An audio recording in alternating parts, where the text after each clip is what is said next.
hakorwa iki kugira ngo itsinda riri mu bihe bigoye kandi rifite ikibazo ku gaciro rihabwa ryoye kugereka ku bandi ibibazo byaryo? Turabigarukaho tugereranya ibyabaye muri Afurika y'Epfo n'ibyaranze u Rwanda mu mateka. Niki mwagira inama abantu bo muri Afurika y'Epfo kugira ngo ntibazasubire muri biriya bihe bibi, tufatiye nko mu byakozwe mu Rwanda kugira ngo bakemure ibibazo byari bihari? Murakoze cyane cyane ni ngombwa ko abaturage batuye igihugu bigira ku mateka y'ibyabo byabaye, akababera umusingi kugira ngo bashobore kubaka imbere hazaza. Kandi ni ngombwa ko ayo mateka n'ibyo biga no gukemura ibibazo byabo babikorera hamwe. Mu Rwanda tuzi ko hari ikibazo kidahishwa, kitihisha, kitize kinihisha, ni icy'abahutu n'abatutsi. Icyo mugifata mute? Ikibazo cy'abahutu n'abatutsi iyo mwigisha abana, iyo twigisha abana, icya mbere iyo wigisha abana batandukanye n'abakuru.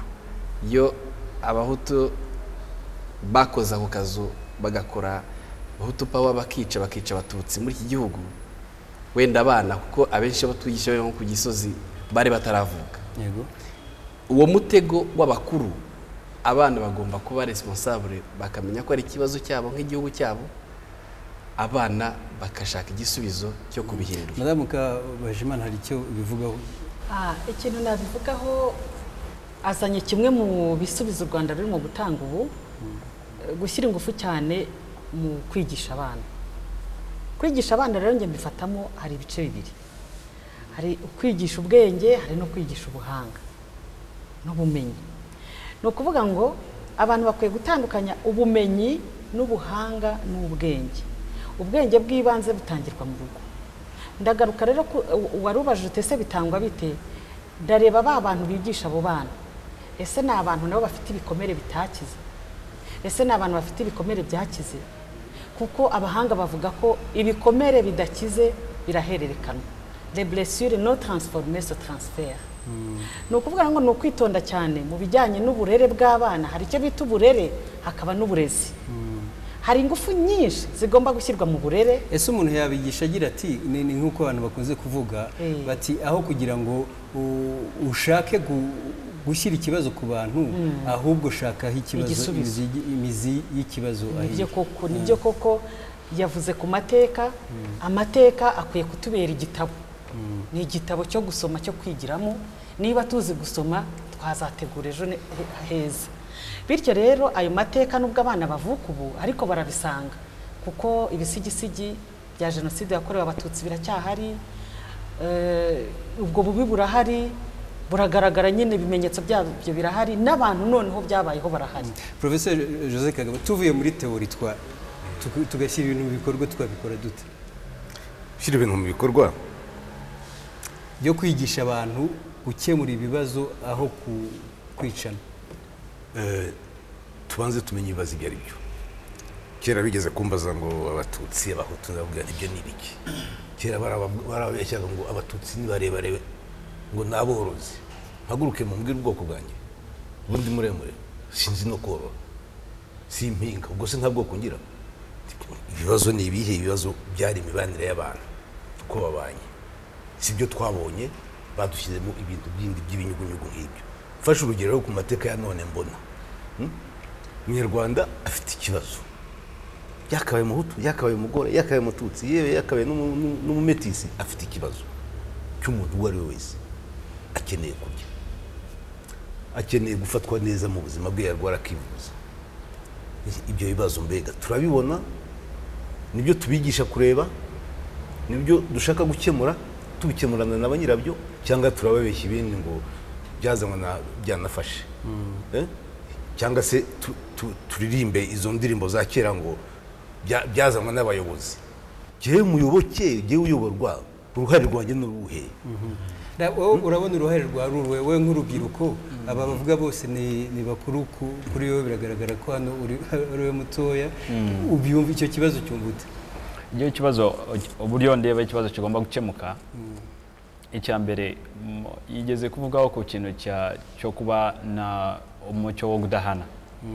ariko ndabona mu Rwanda cyo bakoze cyane u Rwanda cyo twakoze hano ibintu bijyanye na gacaca ni ibintu byafashe kandi urabona ni uko nawe yavuze ko hagomba kubaho inzego zo impande zombi zihuriyeho urabona mu gihe cyo gushakisha amakuru y'abantu bisha abandi mu gihe cyo gutanga ubuhamya ibyo bintu niko byagenze bikorwa kandi akeka ko byadufashije mu kujya ko hari abavuga ko gacaca ahubwo yarushijeho gukomeza bya bikomere bitakize. Ndakeka ko urabona iyo ugiye kureba ikintu ari ushobora kureba kino kirahure ukavuga ngo kino kirahure kiruziye cyangwa se kiri hasi ariko kiracyagatse ariko yo nibo byo ndabona gacaca yarakoze ibintu byiza cyane aho abantu bagomba kwishimira yego buri kintu cyose kigomba kugiramo utuntu tujya ko na buri muntu wese agira weakness na strength ariko rero iyo ugiye kureba wowe iyo ushaka kureba ikirahure ukareba ko kicyagatse aho kugira ngo kirebe ko cyuzuye nyine ukijyanira muri iyo nzira ariko jewe ku giti cyane ndabona gacaca yatufashije kujya kure. Hari icyo ufite uvugaho? Icyo nongeraho nuko ndatanga urugero hano muri iki gihugu mu rwego rwo gukemura ibibazo ari bya ekonomi ari byo kwikuna no kuproteja regime bagiye bishakira aho bidashobora gushakirwa babitwerera abandi bantu. Ndaguha urugero wenda ni guha urugero ndaguha mu Rwanda cyangwa n'ahandi byagiye biba ndaguha n'akagero gatoya nk'ubu ngubu mu gihugu cy'Ubudage habaye jenoside yakorewe abayahudi abana b'Abadage bishyize hamwe beshyira inzira bati twebwe ibintu abakuru bakoze tubifasheho nka responsabilité y'igihugu ariko noneho ntabwo ari n'icyaha cyakozwe mu izina ry'Abadage gikorwa n'abanazi. Ubu noneho bashatse aho kugira ngo bavuge yuko icyaha ari icy'Abadage ariko n'abanazi bari mu icyo bakoze icyo cyaha ariko ntibivuze ko atari ikimwaro kuri bo. Ni nayo mpamvu bubatse ziriya memorial zose ziri mu Budage kugira ngo bavuge bati abayahudi bakorewe jenoside natwe turebereho twigire kwa aya mateka. Icyo rero ni ikintu natwe dukwiye kubakiraho. Hari icyo uvuze uti nko mu Budage abanazi bakoze jenoside n'ubu ngubu akenshi niyo ugiye mu Budage n'ibihugu bibakikije baje ngo urinjye ugiye muri babanazi. Hano se mu Rwanda ntabwo mubona hari ikintu gishobora gutera nk'impungenge bavuga ati hari groupe ishobora kuzakomeza kwitwa ni mwebwe mwabikoze ubu ndavuga nka kagacu k'abahutu aba extremist babikoze bikitirirwa abahutu bose ntabwo dufite hari ibintu uriya mugabo yavuze urugero rw'Abadage yatanze ni rwiza. Hari ibishoboka mu gihe runaka n'igihe runaka ntabwo Abadage byabakundiye vuba. Aba bana b'Abadage abari bafite nk'imyaka 22 n'itatu muri za 70 babitaga generation ngo wari hehe babazaga ababyeyi babo bati icyo gihe wari muri kihe gice urumva ko byiyubatse. Tubaza kugaruka kuri cya kibazo uyu mugabo yavugaga cy'ubuyobozi byagombye ko chancelier wabo Willy Brandt ahaguruka akerekana ku isi yose ko mu izina ry'igihugu ayobora igihugu cye cyunamye. Urumva ibyo byubatse abo bana uri uvuga urumva ko bishingiye kuri bwa buyobozi yavugaga hari imyaka bigomba. None tugarutse ku kibazo cya South Africa nagira ngo mbanze musubize ikibazo narimbajije cyuko hari impungenge ashobora kuba hari impungenge bati mwebwe mwarishe n'icyo ugiye gukora akavuga wowe urakora divisionisme. Niho naringiye kugaruka ariko mpere kuri South Africa kuko nahabyigeze kuvuga ngo abatunze n'abazungu ngo baje basanga abirabura baraho mbega abo bazungu batunze baza bari bo ngubu amakampani y'ubungubu muzi ukuntu aremye za multinationale yenda nabo murebesha amaso sibo banyirabyo. Noneho turacyabatunza amaso. Ikibazo rero ngarutse mu by'iwacu dufite capacity twebwe yo kumvisha abana yuko ibyo se yakoze bitamureba nanjye kumva yuko ibyo so yakoze bitakureba. Ari byo nze kuvuga mu tego turimo cyane twebwe nk'Abanyarwanda umutego nawe bavuga twaguyemo ko icyaha ari gatozi yes None se umutego inkunga- twaguyemo ni uko byose tubikubira muri anthropologie de la parenté uyu ni mwene wacu uyu ni masenge ibyo bakoze ndabihishira namwe munzize ko babikoze ntabwo turemera ko ari gatozi ibyo naringiye kuvuga hari tegeko rihana ibijyanye n'ivangura cyangwa se ingengabitekerezo ni uburyo leta yashyizeho kugira ngo ikumire ibyo bintu ariko bagakomeza na gahunda yo kugenda bigisha abaturarwanda kubana neza icyo rero gishingiye kubaka inzego z'ubuyobozi zikomeye iyo inzego z'ubuyobozi ari nziza amategeko ariho ari meza atuma uburenganzira bwawe bwubahirizwa n'ubwanjye bukubahirizwa sindengere nawe ntundengere kandi twese turemeranya ko hari ibyagezweho icyo gihe abantu babana neza ikintu rero cyo kubaka inzego ni ikintu gikomeye mu kubaka inzego rero hariho ikijyanye n'amategeko kuko amategeko burya niyo atanga ubwisanzure bwa buri muntu. Nabajije ikibazo ntimuransubiza kugeza n'ubu ngubu twavuze tuti yego na Dr Byanafashe nawe yabivuze ati ariko rwose ntibirarangira ibyo kwitana nyirabayazana ariko nta muntu amaze kubivuga ko mu ruhame nta muntu ufite uburenganzira bwo kugenda avuga ibyo bintu n'ingengabitekerezo haba ku maradiyo cyangwa se ahantu hahuriye abantu benshi yenda abantu bamwe ntabwo bavuga ngo bamwe hashobora kuba hari icyo bikora mu ngo zabo iwabo kuko nk'ibifashe nk'umwana mutoya nicyo kibabaje nk'umwana mutoya iyo ugiye ukumva wenda afite ingengabitekerezo ku ishuri niba yiga amashuri abanza akaba afite iyo ngengabitekerezo ni ukuvuga ko yenda aba afite aho yabikuye abo yabyumvanye twavugaga kuri nyirabayazana kwitana nyirabayazana icyo rero nicyo kibabaje kuba icyo kirerekana nyine ko kwitana nyirabayazana bikiriho niba abantu bambara umwenda mwiza inyuma ariko imbere bamaze kugera mu nzu zabo bakinze bagasubira muri nyirabayazana ni ukuvuga ngo na za ngengabitekerezo ziracyahari icyo cyaba ari ikibazo gikomeye umuntu ashyize ku gipimo yasanga tugifite inzira ndende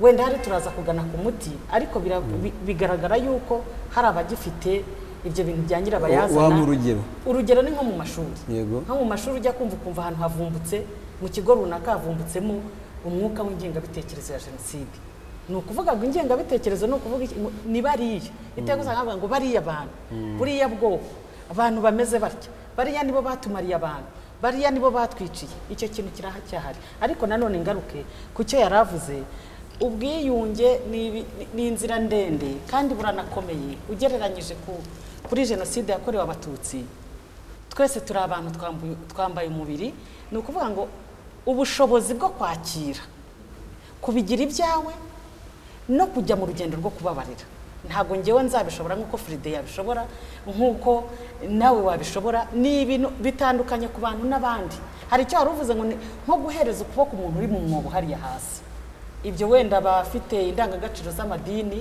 hari igihe wenda babishobora kubera ko bafashijwe n'izo ndangagaciro hari nanone izindi ndangagaciro twigishwa n'igihugu cyacu n'ubuyobozi bw'igihugu bujyanye kugira agaciro nyine duse n'abagana ku ndunduru ntabwo ari ikintu umuntu yakwifuza ariko nk'ubu ngubu hagarutse ibihe by'ibyago murumva mu Rwanda twarageze ahantu ikintu cyo kongera kwitana ba nyirabayazana hagati y'abatutsi n'abahutu cyaracitse burundu oya ntabwo kiracika bizatwara igihe kinini icyizere mbese ni inzira ndende reka duhe ijambo urubyiruko yakomeje kunsaba ijambo njye numva tugize ibibazo bikaba numva ko ntabwo ishobora kumera nk'uko byari bimeze mbere ko abantu bamaze gusobanukira ubu ngubu icya mbere bazi yuko kugira ngo wite umuntu ko ari we nyirabayazana ntabwo aricyo gisubizo kandi bazi yuko mu gihe ukoze jenoside cyangwa ukwica umuntu byanze bikunze umwanya umwe ugomba kuzahanwa ntabwo bigomba kuzageraho ngo ntabwo ushobora kuzagenda utahanye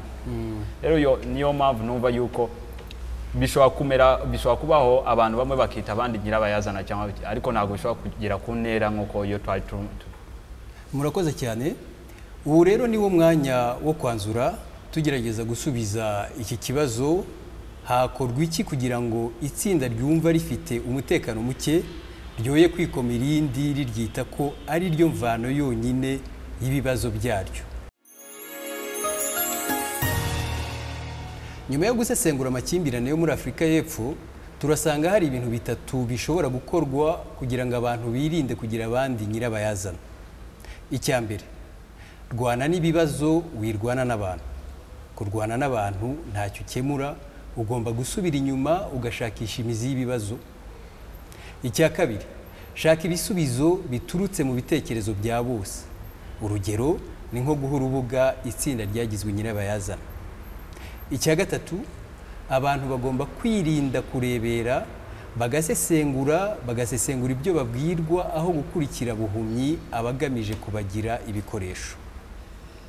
Nagira ngo nshimire abatumire b'Ingiro Ikwiye ya none ku bitekerezo batanze.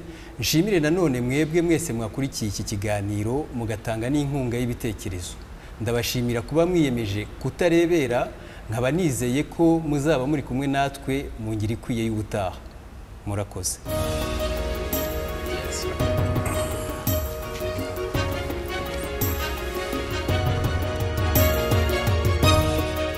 Mu Ngiro Ikwiye y'ubutaha, Ambasaderi Polisi Denis, Cher Shimimana Sale, Bwana Forongo Janvier, Madame Francine Rutazana, Bwana Ryan Mansi bazaganira ku bibera mu gihugu cya Iran.